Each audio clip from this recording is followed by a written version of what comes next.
Aujourd'hui, un reel sur tous mes animaux. Donc on va commencer par Pi, un chien que j'ai adopté très jeune. Il est né en 2015. Il tient son prénom à l'Odyssée de Pi, un film que j'adore et que je vous conseille, que je regarde souvent. Pi, il est à la fois très joueur, un peu distrait, mais il est doté d'une grande sagesse. Il est gourmand, câlin, il est à l'écoute, il représente un véritable reflet de ce que je traverse et de qui je suis. Il est sensible et me fait beaucoup travailler sur l'un de mes traumatismes. J'ai une peur constante de le perdre ou de ne plus le voir en promenade par exemple. Et nous travaillons ensemble sur cette problématique depuis un certain temps, mais avec beaucoup d'amour et d'accompagnement au quotidien. C'est l'amour de ma vie. Timba, il est né en 2022, c'est un peu le beau gosse de la famille. Il en est conscient, même s'il joue pas vraiment ce rôle, enfin ça dépend. Il lui fallait un prénom en lien avec un lion comme il leur ressemble, on avait pensé à Simba, mais trop commun. Puis on adore Jurassic Park avec Tim, alors on a fait un mix des deux, donc ce qui a donné Timba. C'est un chat vraiment gentil, très câlin et patient lorsqu'il s'agit de lui prodiguer des soins divers par exemple. Il adore être dehors, explorer, passer des heures dans la forêt à contempler ce qui l'entoure. Timba est pacifiste et joue actuellement le rôle de petit frère au sein de la famille, mais il possède une force intérieure considérable et qui se révélera au fil de sa croissance.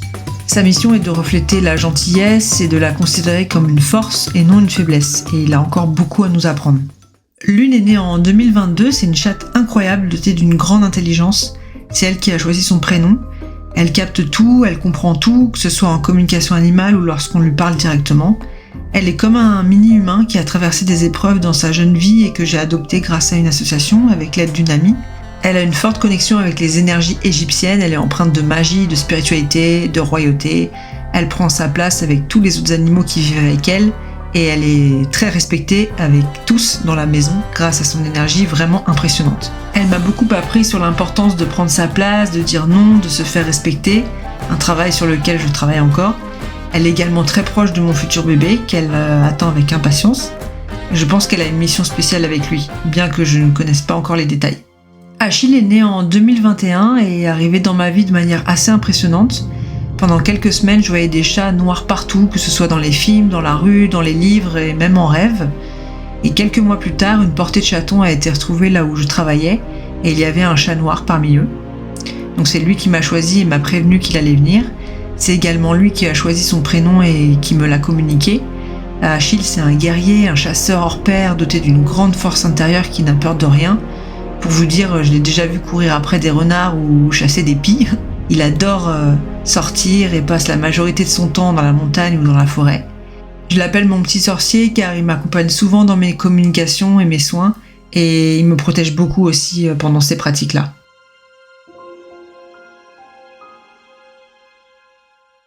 Nikita est née en 2001.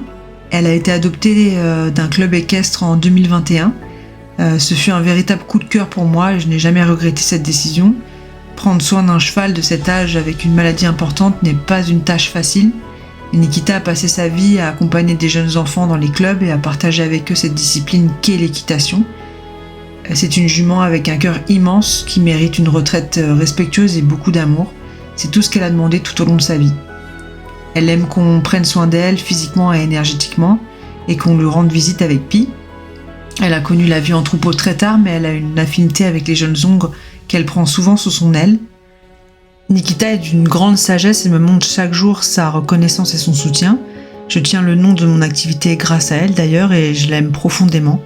Elle tient sa mission à cette notion de service que j'apporte aux humains et aux animaux, à prendre soin de vous, à prendre soin de moi et à prendre soin d'elle. Et dans cette vie, je comprends que pour progresser, je dois me mettre au service. C'était une envie profonde depuis la petite enfance d'aider les autres et d'œuvrer dans ces sphères-là.